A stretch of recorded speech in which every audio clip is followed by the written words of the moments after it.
Jake Paul finally got knocked out by Mike Tyson. And no, it wasn't in the ring. It happened because Jake canceled the fight he had been practically begging for. And why? Because Tyson, being the absolute legend that he is, asked for a random steroid test. Now, I know what you're thinking. Aren't drug tests just part of the whole pre-fight ritual? Sure, but Tyson wanted to catch Jake off guard with a random test. No time to prepare. And we all know why Jake couldn't agree to that. Smells a bit fishy, doesn't it? But Tyson wasn't going to let Jake off that easily. This isn't just the baddest man on the planet in name. Tyson lives up to it in every way possible. And as we know, November 15th, 2024, was supposed to be a monumental day in the world of boxing. The ring was set for an unforgettable showdown between Mike Tyson, the man who once sent shivers down the spines of opponents, and Jake Paul, the brash and controversial YouTuber turned boxer. This fight wasn't just another bout, it was the clash of generations, a test of whether Jake's youthful audacity could withstand the sheer power and legacy of Tyson. The announcement of the fight sent shockwaves through the sports world. We got a YouTuber fighting the greatest fighter that ever lived. Social media exploded with predictions and debates as fans and critics speculated on whether Jake Paul, despite his previous victories, had bitten off more than he could chew. Could he really go toe-to-toe with a living legend? The excitement was palpable, and everyone had an opinion. The memes, the hashtags, the endless discussions. It was clear that this fight had captured the imagination of millions. Jake Paul, always one to relish the spotlight, seemed to thrive on the attention. Fresh off a string of victories that had left his critics reeling, Jake's confidence was at an all-time high. He wasn't just confident, he was cocky, often making headlines for his trash talk in interviews and social media posts. He didn't hold back. He mocked Tyson's age, questioned his stamina, and even went as far as to suggest that Tyson's time had passed. Jake painted himself as the future of boxing, the young lion ready to take down the old guard. But if Jake's words were meant to rattle Tyson, every time these fighters sit across from me and it's YouTuber, it's Disney Channel, all that shit, and then you end up on the fucking canvas and you'll see it's gonna be no different here. They had little effect. Mike Tyson, the man who had once dominated the heavyweight division with his brutal knockouts, responded with the calm confidence of someone who had seen it all. Tyson wasn't interested in the back-and-forth banter. He was focused, determined, and ready to show the world that even at his age, he was still a force to be reckoned with. When asked about Jake's trash talk, Tyson's responses were succinct but powerful. He promised that the fight would be a reminder of why he was once the most feared man in the ring. During the press conference on August 18, 2024, Mike Tyson didn't just stroll in like your average fighter hyping up a match. Oh no, he made sure to drop some serious bombs that left everyone in the room, including Jake Paul, absolutely floored. What was supposed to be just another routine event in the lead-up to their much-anticipated clash turned into a full-blown Tyson takeover, where the rules of the game got flipped on their head. Be in good shape because your health depends on it. First up, he announced that the only way to win this fight would be by knockout. No TKOs, no lucky stoppages, just a straight-up old-school KO. The room went dead silent for a moment, then erupted into a chorus of gasps and murmurs. I mean, who does that? Tyson. That's who. It wasn't just a rule change. It was a statement, a bold, in-your-face kind of statement that said, if you want to beat me, you're going to have to knock me out cold. But Tyson wasn't done yet, not by a long shot. Just as the room started to settle down, he hit them with another curveball, mandatory random drug tests. Now, this wasn't your run-of-the-mill pre-fight pee-in-a-cup situation. Tyson wanted these tests to be random.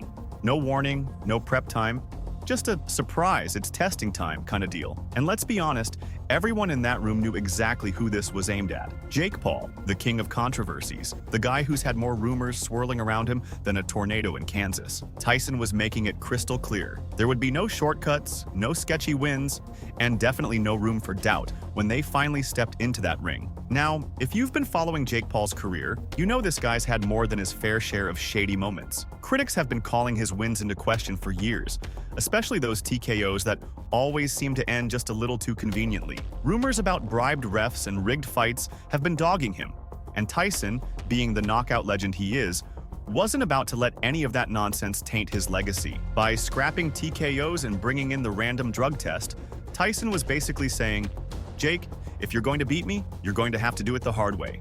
And good luck with that, buddy. And here's the best part. Jake Paul's reaction was priceless. As Tyson laid down the new rules, you could practically see the gears in Jake's head grinding to a halt. Gone was that cocky grin, replaced by a look of pure, unfiltered panic. It wasn't just the no TKO rule that had him rattled, though that alone was enough to make his chances look slimmer than a dollar bill. It was the random drug test that really had him sweating bullets. 2 rounds? Do you want to make it 10 threes?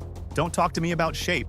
Stay in shape, all right? You want 10 threes, okay? You want 10-3? Jake immediately tried to play the legal card. 2-minute rounds. You want to make it 10 threes? Don't talk to me about shape.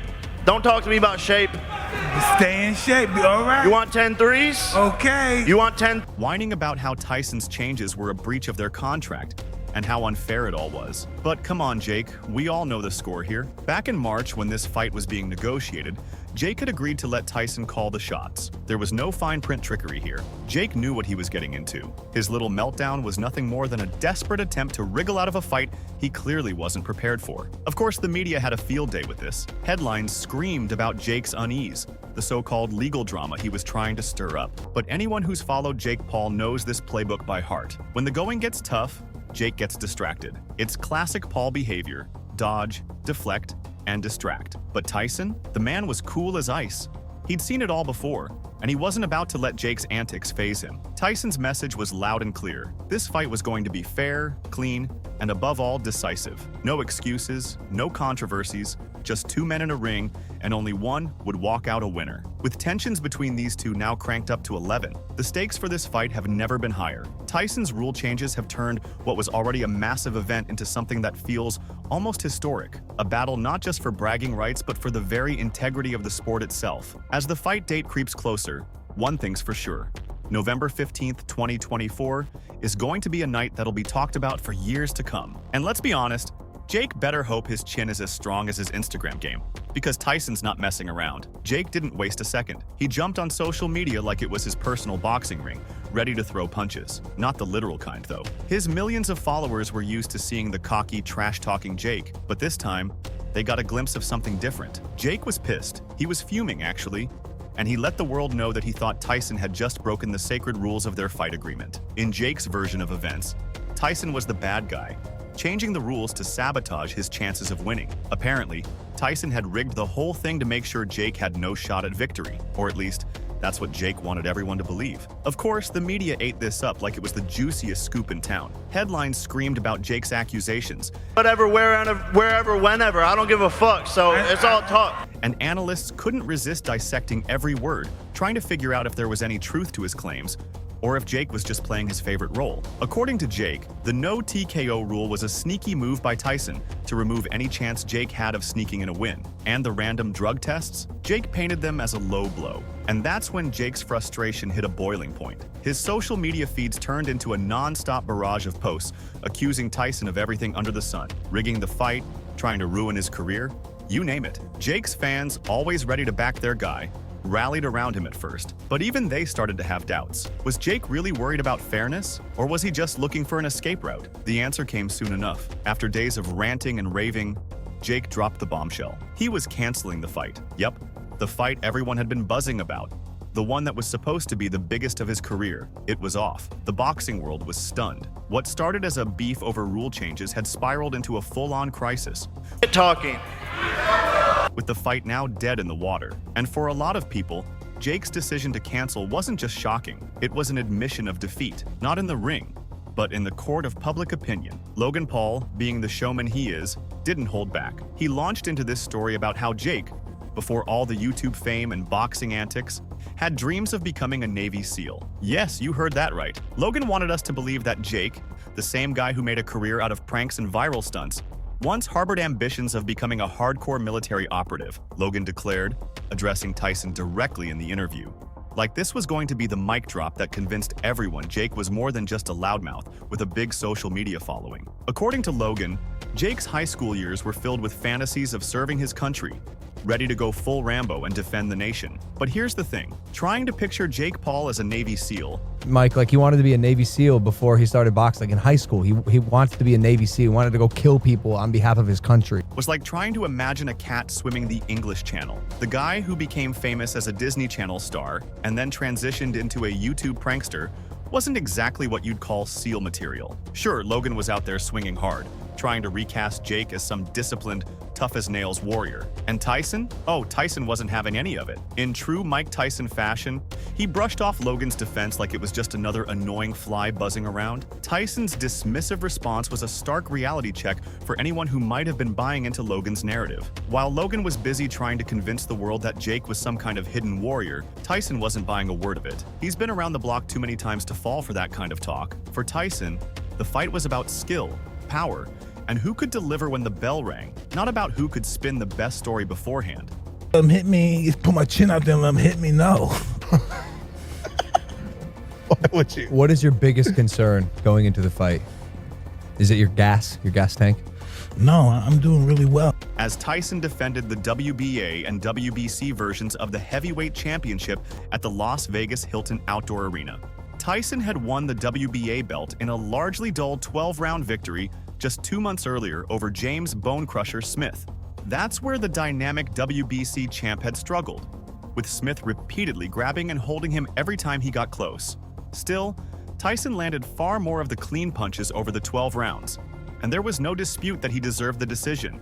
However, questions were now arising as to whether the 21-year-old Tyson was going to ascend to heights where Larry Holmes and Muhammad Ali had been before him. Those two iconic names had essentially defined the heavyweight championship in terms of number of title wins and defenses in the 60s, 70s, and 80s. And in this fight with the January 1st 29-year-old Thomas, Tyson reasserted his tremendous hand speed and power for all to see.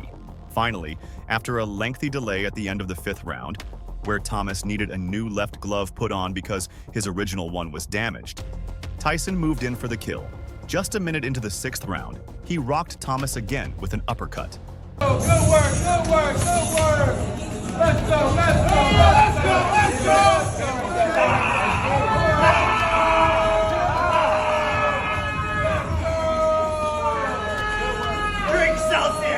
This time, Tyson followed with several rights and lefts as Thomas wobbled around the middle of the ring, unable to grab him or fire back.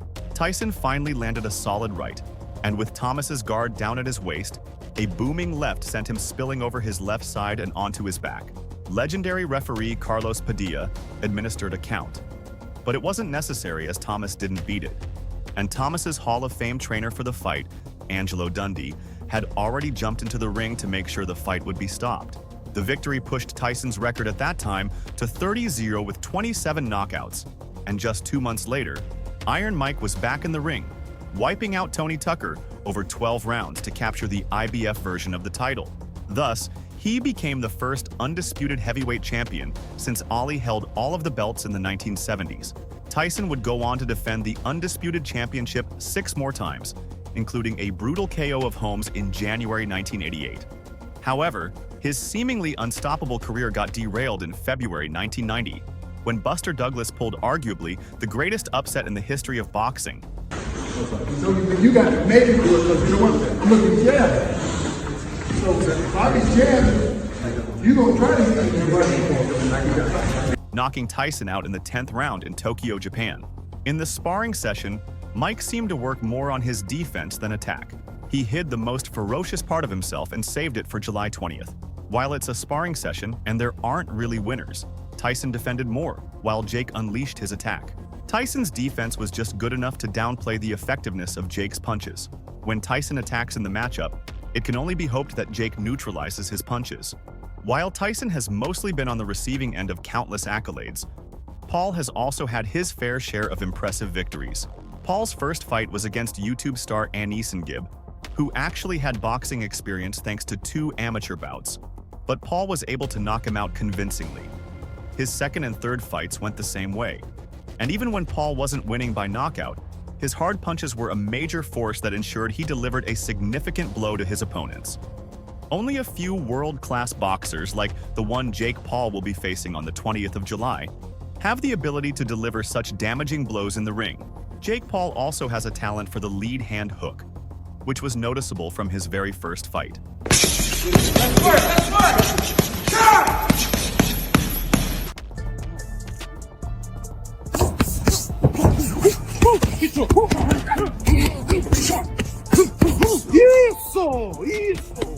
Before his last fight against Ryan Borland, he gave his supporters a sublime performance that got many talking. It was Jake Paul's lowest key fight to date, as he continued his quest to become a legitimate boxer when he faced Andre August, a multi-time Golden Gloves winner. It took less than a minute for Paul to give his fans an early holiday gift, as he knocked out August in the first round. Paul, who lost to Tommy Fury earlier that year, ended 2023 on a high note. The problem child came out to rockin' around the Christmas tree with his brother Logan, the WWE United States champion. Nobody was sitting down in the packed arena from the opening bell, and all you could see were phones. The time the fight lasted was enough for a simple Snapchat story. Both fighters stayed in the center of the ring to open the fight. It appeared to be Paul's happy place, as he landed dangerous counter shots.